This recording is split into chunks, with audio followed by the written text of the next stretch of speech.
Okay, thank you. Good morning, everyone. It's nice to see you again. Thank you for coming.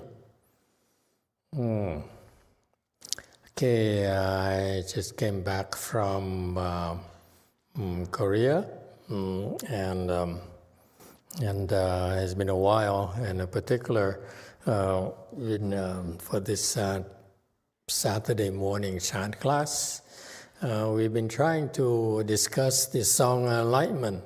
It's been like months now since we last touched it.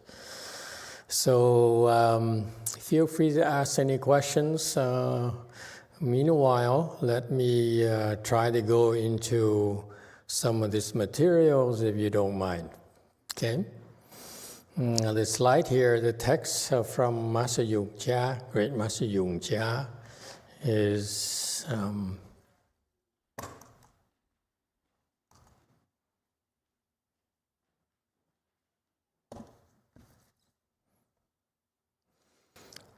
thing this needs to be charged. The text is: superior people, one glance, understand everything. Average and inferior people, although very erudite, doubt everything. So here, we on slide 160. He's talking about the section he talked about in Buddhism. We looked at people, and usually they can be classified into three different types, three different categories: superior, average, and inferior. Okay, and here for average and inferior, Master Yong Hua, this enlightened monk, I believe he's an 8th ground Bodhisattva, 7th ground Bodhisattva. So 7G as a shortcut, as what we like to call people. He discussed about people who have erudition, meaning they learn a lot, very learned, heard a lot of Dharma, very knowledgeable. They tend to be doubtful. The more they know, the more doubt they have.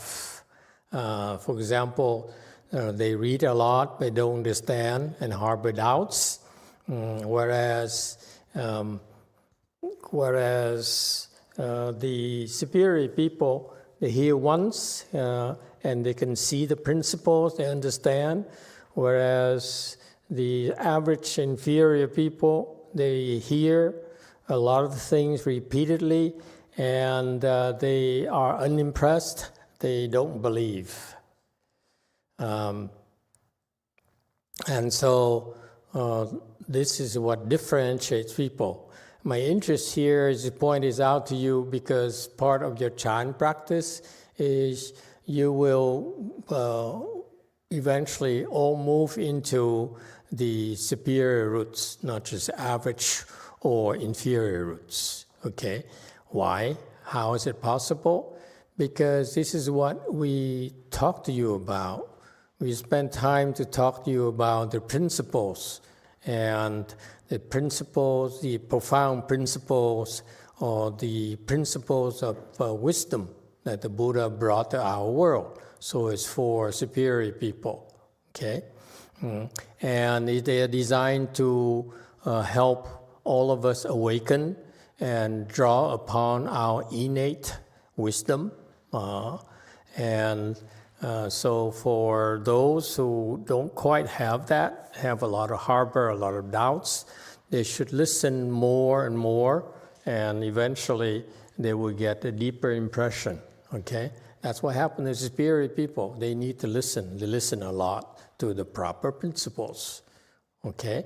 And what Master Yong Hua separates the superior from average and inferior groups is that the question there, the word there is doubt.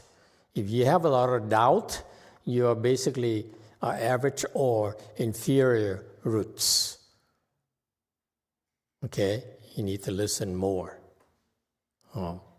And it shows because I came from my Chinese master's environment.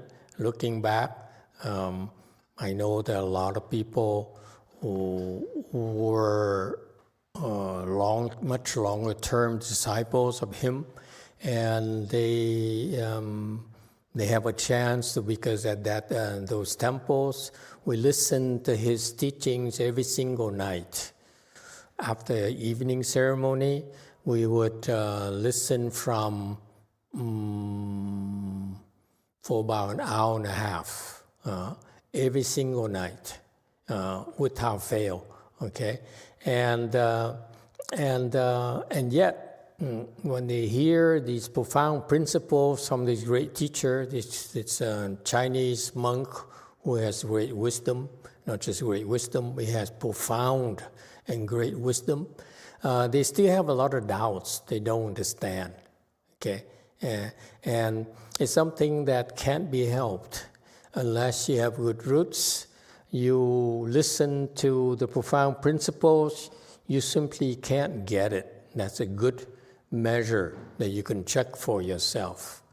Okay, in our temples and his temples, his lectures and our lecture, my lectures are basically to spell out the profound principles. In particular, at our temple, we put even more emphasis on the certain teaching, which is even more profound teachings than his temples.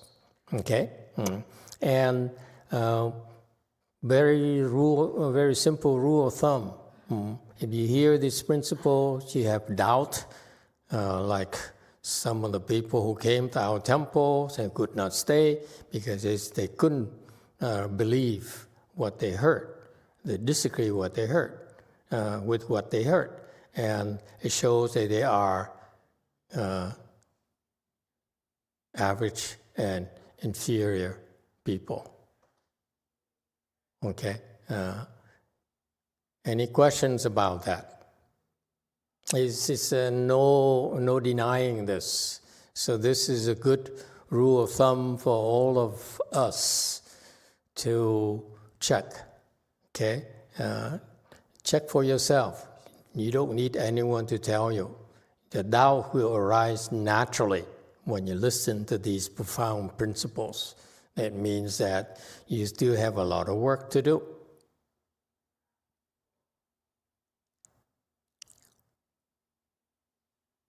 Okay? In contrast, the people who have superior roots, they listen to these principles. They sound very simple, but there's no doubt in their mind at all. They somehow absorb it as if, the key word is as if they heard it before. This is why Master Yong Hua said, the remedy is for you to listen to more of these principles. So the more repetition, the more they become familiar to you, therefore you have no more doubts. Okay?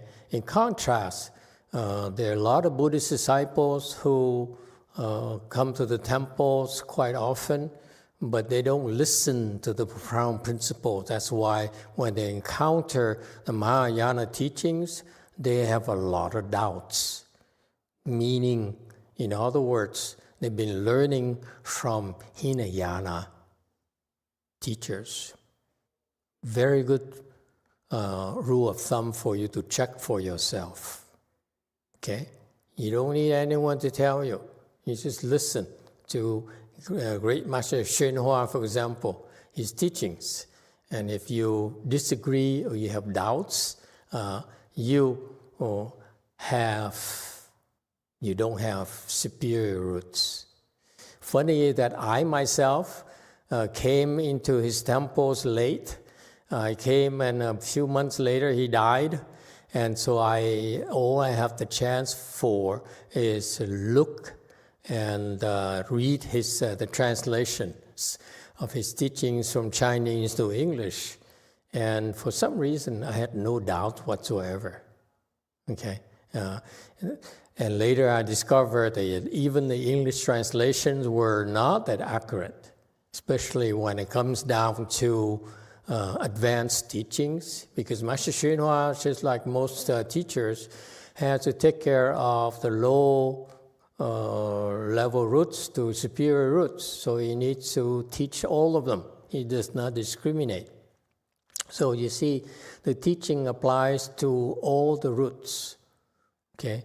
And so his translation was more like not quite superior roots, okay? Average superior, yes, but not superior. And yet for superior, you have to go to Chinese. You can't even go to Vietnamese. Vietnamese translation is probably, I would say average, not even inferior, superior. Okay? The translators matter.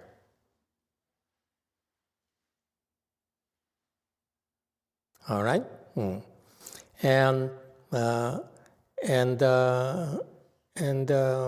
These you need to keep on listening, period.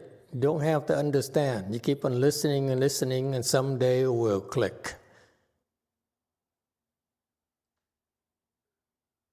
All right?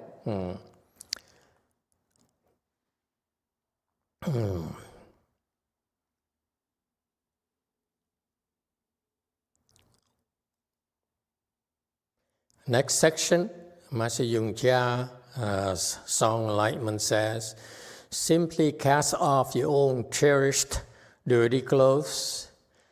Who could go out and boast about his vigor?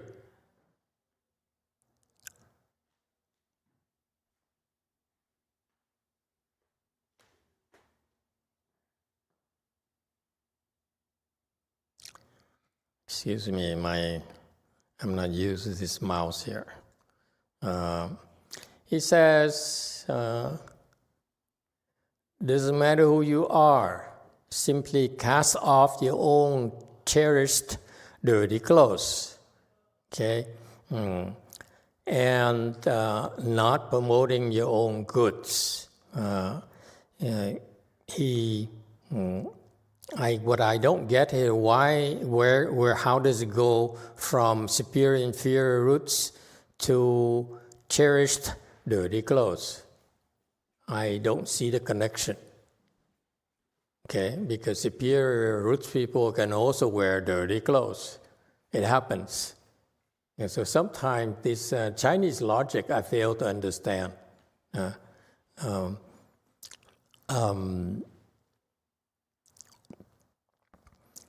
But please help me out. Feel free to pitch in. And there are things in an Asian culture that I don't understand. I'm more of the Western educated background. Okay, I'm learning just like all of you. So you cast off your own cherished dirty clothes. It seems to me that he says that we tend to be attached to dirty clothes, meaning that these clothes that we're so attached to actually make us look bad. Okay, and then the next thing he says that since many of you have this tendency, is why would you be promoting yourself? Okay, in Chan, what is the normal way that most people promote themselves? That happens in his temple. They boast about their vigor. Okay, because Chan practice, by the way, is a practice of vigor. This is one major reasons why I keep on going to Korea, that land there, where in the culture they're extremely vigorous. In the Asian culture, the educational system is so competitive that the kids have to go to school starting at 5, 6 in the morning, and they don't go home until midnight, 11 midnight. We started looking, become interested in a way place in Seoul. We have a way place in Bundang, which is a suburb of Seoul, and we are graduating towards going to Seoul. We started looking at a place, this was at about 11:30 at night. In a basement. It's a study hall for Korean kids. And I saw teenagers about 12 years old. At 11:30 at night, there's this room here about 70, 80 pyong, which is about, 1,400 square feet, maybe less, okay? And they're studying. At 11 o'clock at night, they're still studying. I was shocked. And this is the culture. In Asian culture, there's so much competition that they need to cram. They do a lot of cramming. Okay, so in that culture, in Asian culture, unlike here, they are extremely vigorous. There's so much competition. So being vigorous is part of the culture. And to me, this is an edge that the Asians have over us, the kids have over us, in that they naturally are more vigorous than we are. We are a lot more self-indulgent. They are so vigorous, okay? And the Chan practice is a practice of vigor, okay? This is key to this Chan practice that we're doing. We need to do more and more and more and keep up with it, okay? No excuses. If you slack off, you fall behind. You lose your momentum, okay?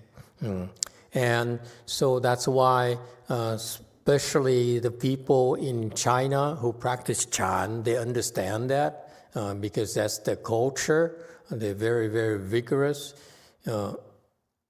I feel that I came to Master Shinhua's temples.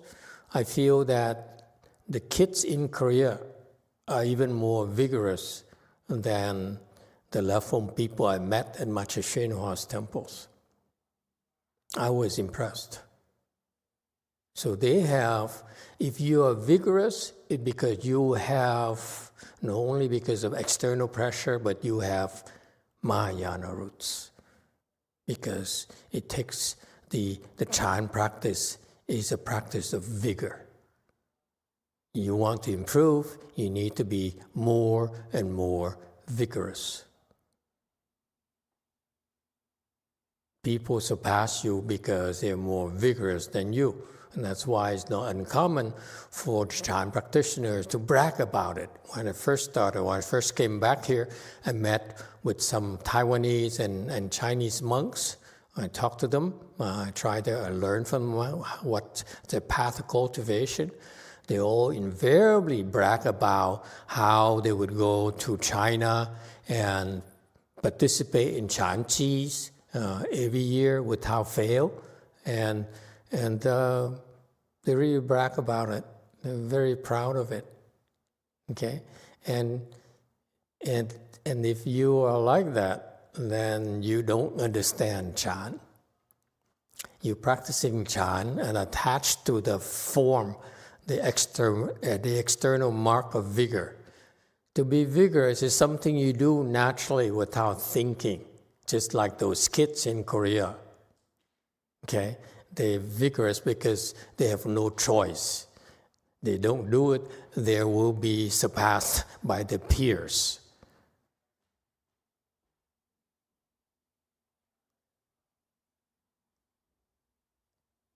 Okay?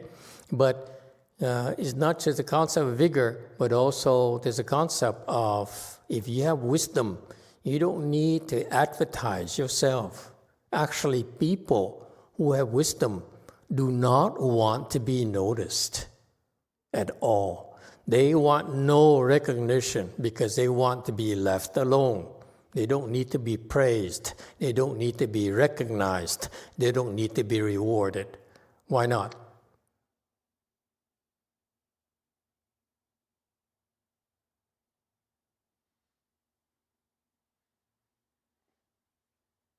Why are we in this country so attached to, most people so attached to recognition, attached to being liked?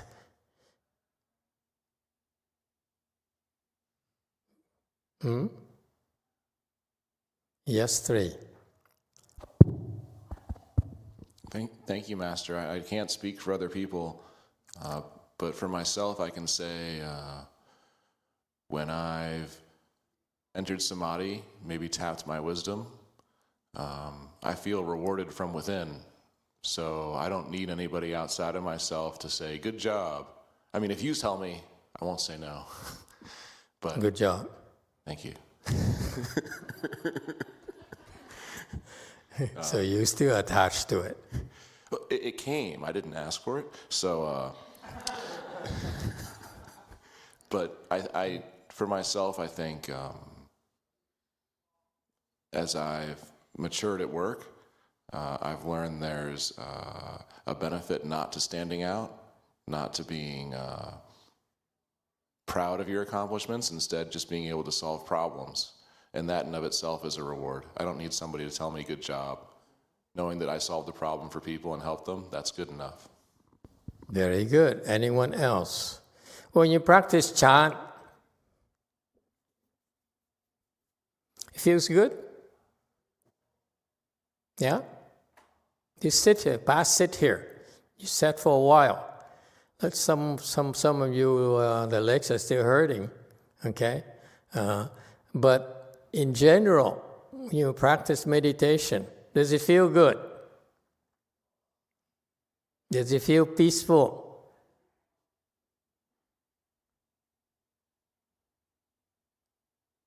For most of you, you will get, when you practice meditation, you practice chant, eventually you enter the phase. At first, it's uncomfortable, sometimes painful, because you're being trained. But just like everything else, the learning, we're starting out, there is a learning investment period, a period where you need to invest into learning, and it's not easy, okay? But once you have some momentum, you feel good. It's a darn nice state to be in, that you can simply cross your legs and feel good immediately, instantaneously. This is a beauty of full lotus. To the point where our disciples in Korea, they're getting older, so they have knee issues, cartilage around the knees, because they are too old now, they have no more cartilage around the knees, and so bending the legs is too much stress on the knees. So they couldn't bend anymore. So they all those people came to me and said, Master, I hate it when I can no longer sit in full lotus. Not because, first of all, for clarification, it's a natural thing that happens to them. The knee cartilage wearing out is because it's a natural process. It's not because of a chant practice at all. Okay, so have no fear. When these people, after they receive the proper training in the full lotus posture, all of them, all of you, as soon you cross your legs in full lotus, the chi increases manyfold immediately, automatically, and you naturally will feel more peaceful, much quicker. Okay, my point being that the chant practice you're learning is a skill that you develop to feel good by yourself. It's only a starting point. And eventually, if you continue with this training, you get more skilled. Your skill level increases many fold. Then, actually, it feels great.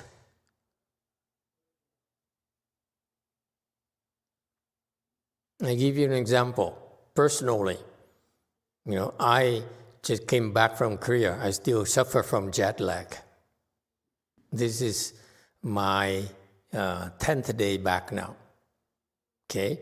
And I can hardly sleep at night. Last night was the first night I was able to sleep from 2 to 4. Usually I stay up until 6 or 7 and then pass out. Or my disciples would put it, pass away. And for that I say, I hope you go to Pureland too, I told her. Anyway, there's a private joke we have among ourselves. She calls me pass away. I tell her, I hope you go to the Pureland tomorrow. Anyway, so I most of the time I walk around like a zombie. But when I lecture, I have to teach like last weekend or like today. Doesn't matter how much sleep I have. Okay, I cross my legs like this. I go into my mode, and the jet lag, the tiredness, is forgotten immediately. Matter of seconds. Okay, and it feels peaceful. Believe me, it's a worthwhile skill to have. The Chan practice you are learning is you enjoy the peace and the bliss that you generate for yourself. You don't need anyone to give it to you. And you find that when people praise you, when people give you material things and praise you, give you recognition, or become famous and so forth, it doesn't feel as good as Chan meditation. That's my experience. Yes, 6. Hi, Master. There's a question from YouTube, but it's not the same topic. Should I wait? It's okay. Talk about anything, anytime. Thank you. This comment is from Robin Sandalwood. Amitofo, Master. Though off topic, I would like to ask your expertise. If you feel sincere guilt and remorse for past misdeeds, after we repent, is it wrong to continue being afflicted by guilt?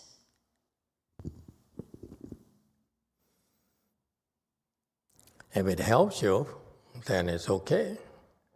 If it doesn't help you, then it's not okay. All right. And so my point here is that you develop the skills to the Chan practice is that you will find that the joy and the pleasures and the bliss and the peace you experience from Chan is far stronger than any praise and any material things. Why is that? Because ordinary people, when they're enjoy recognition and fame and profit, the joy comes from where? The thinking mind. Okay? That joy there is processed through the thinking mind. Okay, that someday you understand it. However, when you get to the next level, that if you want to surpass yourself, your own limitations as a mortal, The mortals are limited by their thinking minds. The sagely people like Master Yong Hua are not limited by their thinking minds. So the Chan skills he develops and he used to teach us, our generation, is predicated upon you putting a stop to your thinking mind so that your true pleasure that wells up inside of you when you meditate, okay, will reach a level where it is far surpasses the pleasures that are processed through your thinking mind. Your thinking mind puts a cap on how much pleasure you can get out of life. Think about it. The intellectuals and ordinary people don't get it, okay?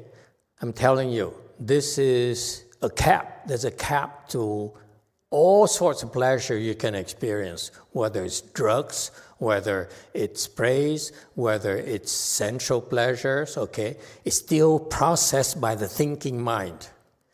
I want you to think about it, okay? You don't believe me? Keep on practicing Chan. When you put an end to this thinking mind, when your thinking mind stops, that's when your inner pleasure emerges, okay? And becomes stronger and stronger and stronger and stronger. That's what you ought to find out for yourself. It's fantastic. When you reach its level up here, this is the level you use for thinking mind. When I talk about thinking mind, is that, oh, Master just praised me. That thinking mind, pleasure. Okay? You like it. When you say you like it, that's thinking mind. Okay? When you reach its level up here, then you're never going back. You're free from all this. Is this people praise you, people slander you, okay? It doesn't affect you anymore. Is that clear?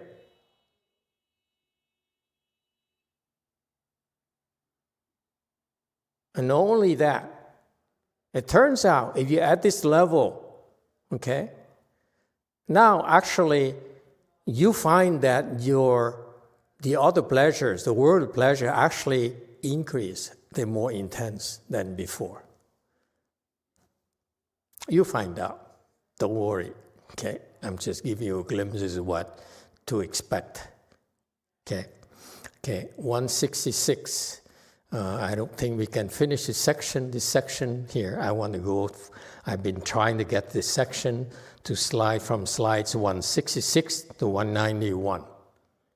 Okay, I got these numbers, okay, memorized, but I never could get to it the last few months, okay? It looks like we won't get to the end of these slides today either. Well, let's get started.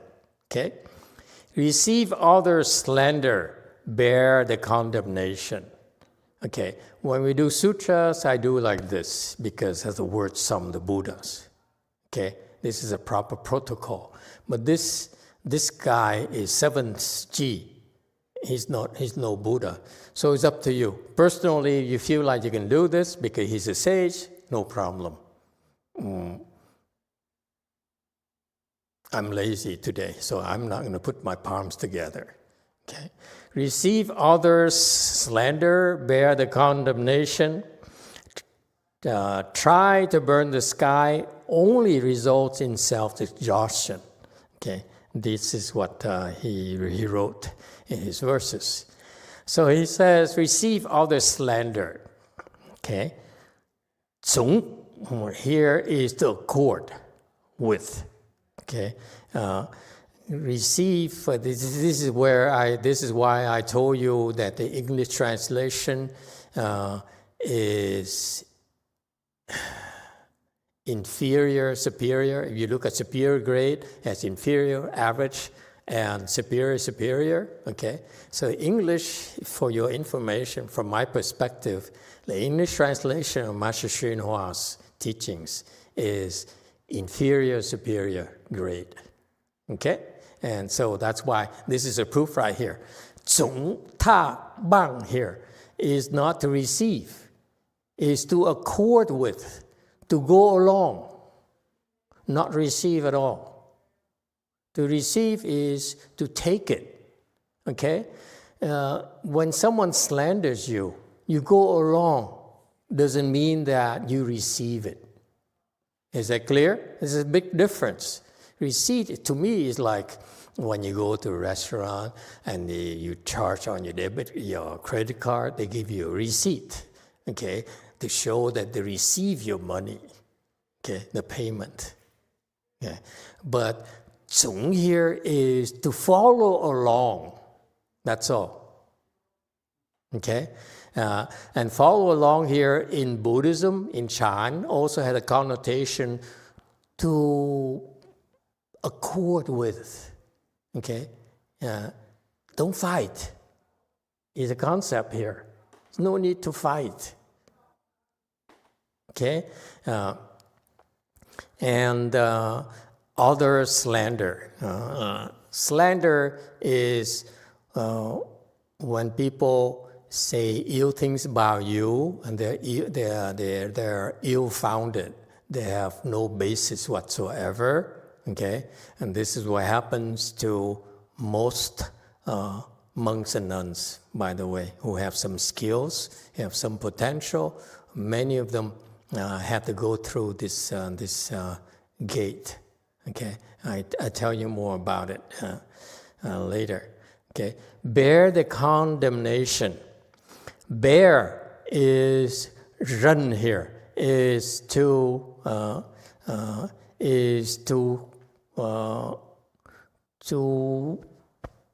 shoulder it, to put it on your body. Okay, don't pass it on to others.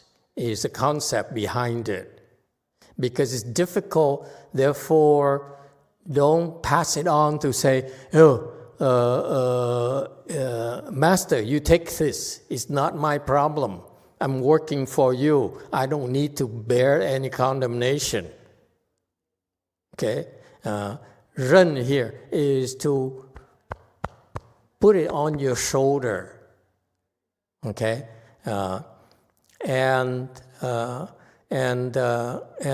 This is what worldly people like to do. They're pissed off. They're stupid. They're inferior roots. They're average roots. That's why they cannot understand. That's why they feel the need to vilify and resort to defamation. Why? Because that's how they pull you down to their level and they feel better about themselves.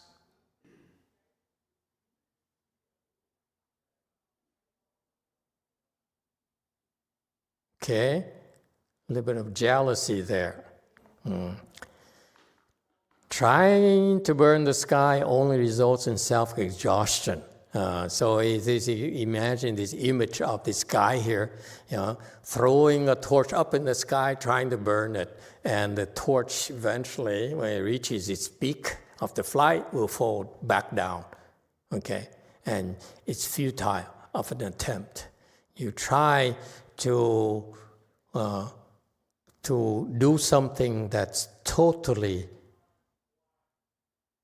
unproductive. Okay, but guess what?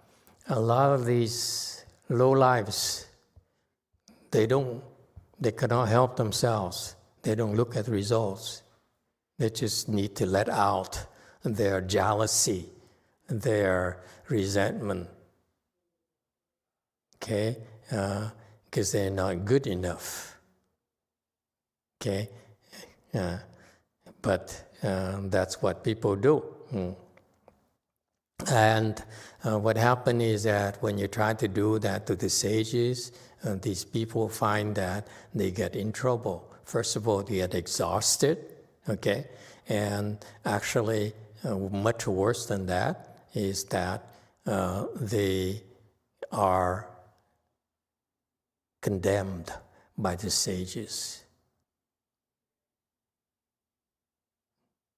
Okay? If you have wisdom, you don't worry about what ordinary people think of you. You worry about what sages think of you. That's the standard. Don't worry about what your peers think of you. Worry about the people who are better than you think of you. That's how you're going to improve and get better. Okay? 173, when I hear it, it's just like drinking sweet dew, thus melted and refined, suddenly one enters the inconceivable. 175. This, what he just quoted earlier, was to the words from the sages. Okay? Meaning that the sages says when people slander you, you, instead of fighting, instead of feeling bad about yourself and get into a confrontational mode like we Westerners or people in modern days are like, and the sages said, 总大棒, follow along with their slanders. To follow is not to expend effort. They push you. Okay? And you push you back and you bend back. Okay, that's all. You don't fight. You don't resist. Okay?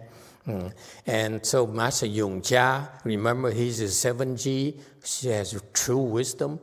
He says, when I hear it, it's just like drinking sweet dew to him. Okay? And in particular, for him, it's kind of a little bit childish. He says, when I hear people slandering me, to me, it's like drinking sweet dew. First reaction, do you believe it? I'm asking you. You think it makes sense?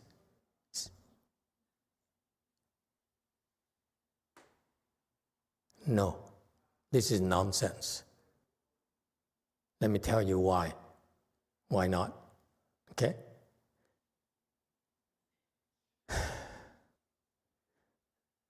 He's bragging. He's boasting. Instead of boasting by his vigor, he's boasting by his level of wisdom. He says, I have wisdom now. I don't need to brag about my vigor. But you know what? My wisdom is so cool. When people slander me, it feels like drinking sweet dew to me. And let me tell you, it's BS. The guy is full of it. I know many 7Gs people. Okay? When they're slandered, it hurts. Okay? But they can take it. That's the difference between them and you. When they're slandered, they can take it. They get hurt, but they recover. When you are slandered, you cannot recover. You have to run away. Okay? Okay, so this guy is bragging. This, I totally disagree with him. It's not like drinking sweet dew, even at his level. It's baloney. Okay? In his normal state, it's very unpleasant. No one likes to be slandered. Agree? It hurts. Why does it hurt? Because you're with others, like your wife, your children. Okay? People who like you, who admire you.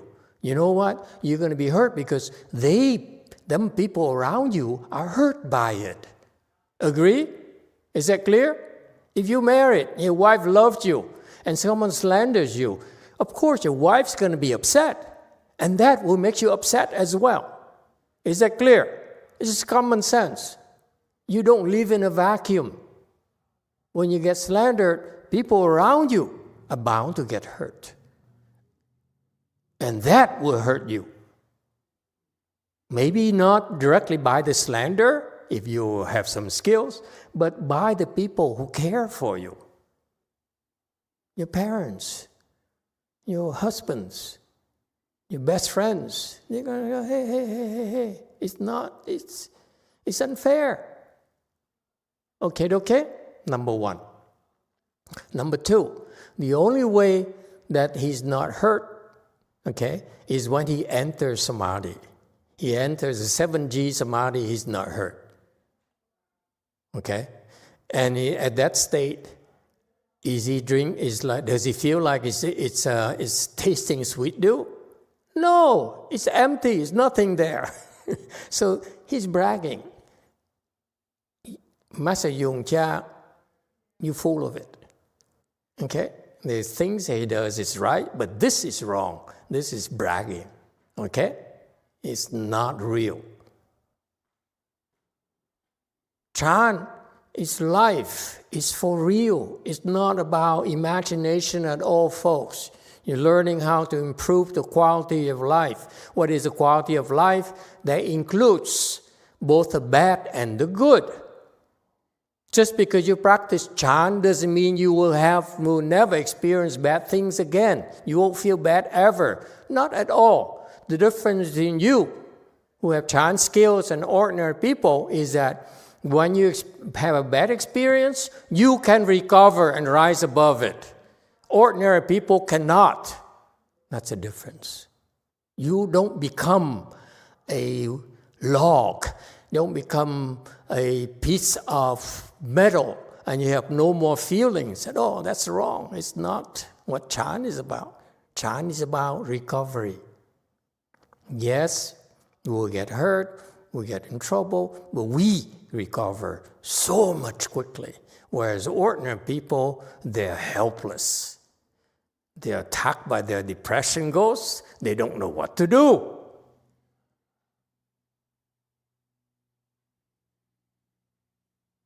The wives leave them and they feel like killing themselves and take it out on their children.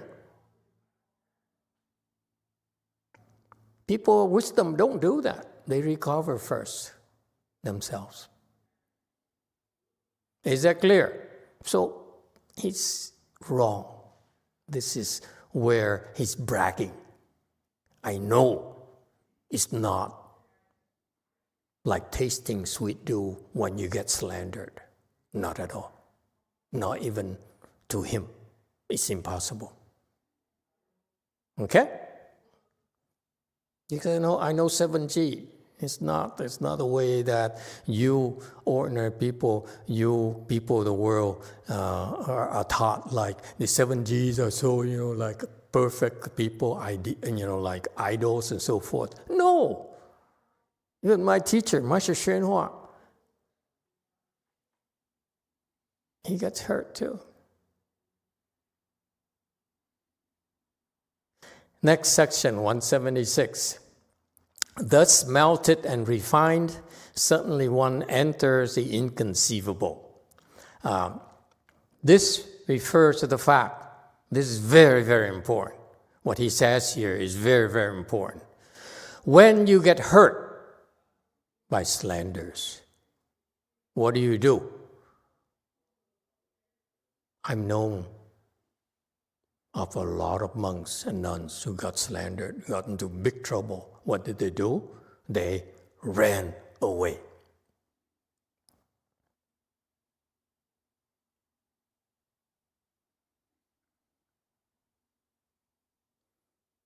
The key word here, 消融. 消 is dissolve. 融 is absorb. Meaning what? When you get slandered, don't run away because the slander follows you. The hurt follows you. Instead, what do? If you have wisdom, you 消融, you dissolve the slander and you absorb it into your body. And suddenly you enter the inconceivable. So stop whining. Stop crying. So how do you xiao? How do you smelt it? How do you dissolve it?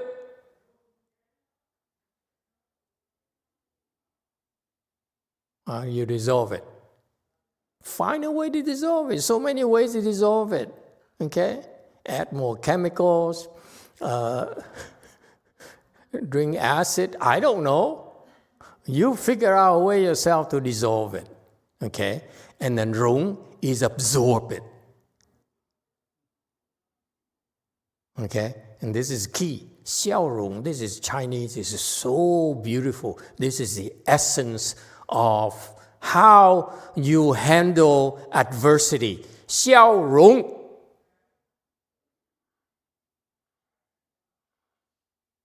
What's rung in Vietnamese? Dung, right? Xiao tiêu dung. Okay, just like that famous author there, Kim Jung, same thing. Okay. Xiao rung is you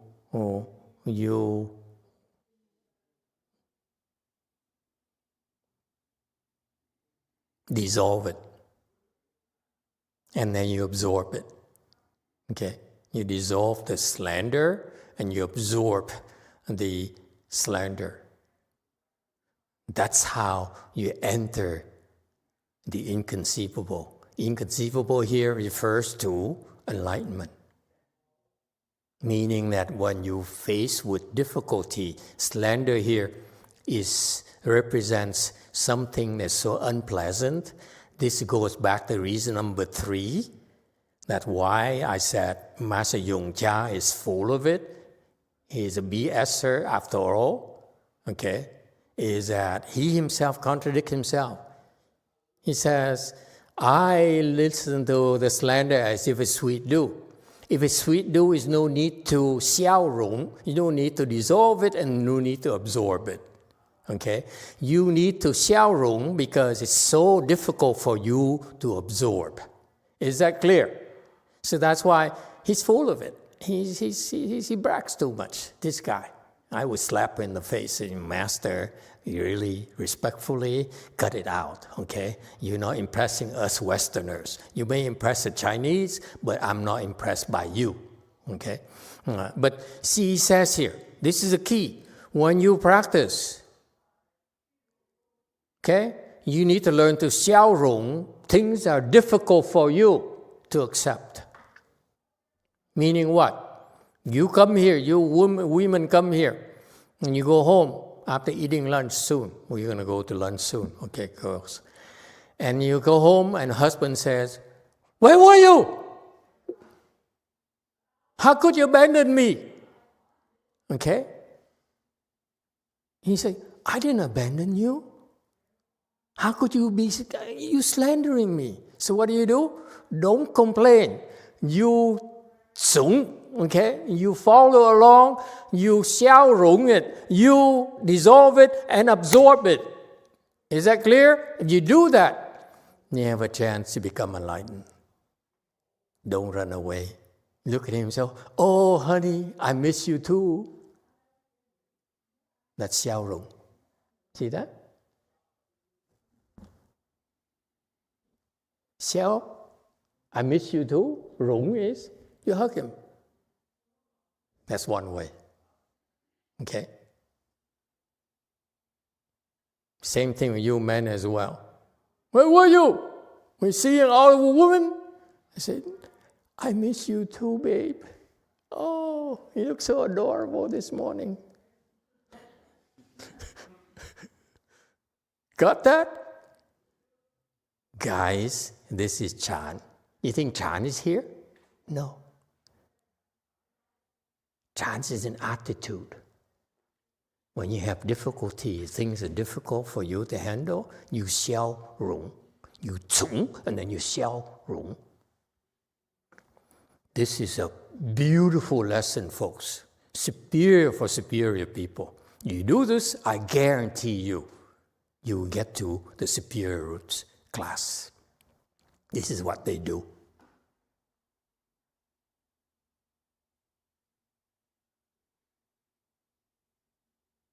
Got that? What you're learning today is very important. 3 things, okay? Slander represents something very difficult for you to take. Therefore, you need to learn to 从消融. Okay? Got that? 从 is don't fight it. Don't say, my husband says, what are you talking about? I went to the temple. It's a good place. Okay? No, you don't fight. You go to your court law. You say, oh, okay, I'm sorry. I made you upset. That's 从. Okay? And then 消 is dissolve it. Okay? Dissolve what? Dissolve what? Very quickly. I am hungry. Come on. It's my sleep time. Dissolve what? 6. Quickly. Affliction. That's right. It's unpleasant. That's why you dissolve the unpleasant in your heart. Is that clear? The 消 is you dissolve what's unpleasant. Because you don't dissolve it, you give it back to them.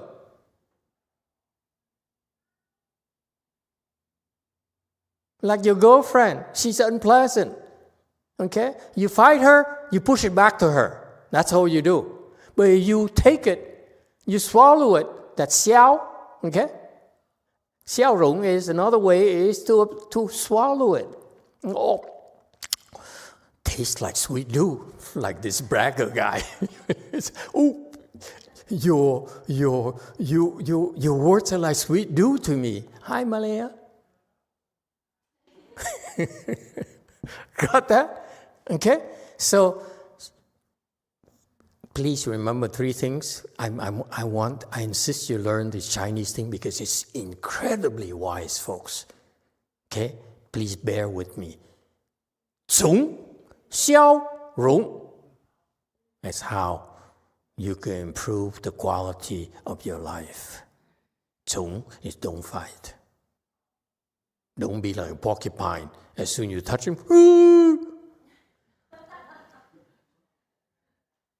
okay? You're like a porcupine. You know, not a porcupine, okay? That's 从. Number 2, 消 is dissolve it, okay? Dissolve the negativity in your mind. And 3, 融 is absorb it. Okay? Quickly, I have to go. Yes? 1. How do you make sure that you actually dissolve and don't just suppress, say, the affliction, or that it's not just somehow getting smashed down? And no more negative feelings. And that you still have negativity, that means you have not completely dissolved it. Continue. That's all. It's just like you washing something that's dirty, has been dirty for a long time. It takes many layers. Okay, you keep on washing until one day it becomes clean. That's all. Don't be so cheap to think, I follow master instruction, therefore I've been doing it for 1 month, and therefore I must be over it. You're over it. It wouldn't bother you anymore. That's why last weekend I was up there. I said, your next level is dump your wife, that kind of thing. That's 消融, but he didn't get it.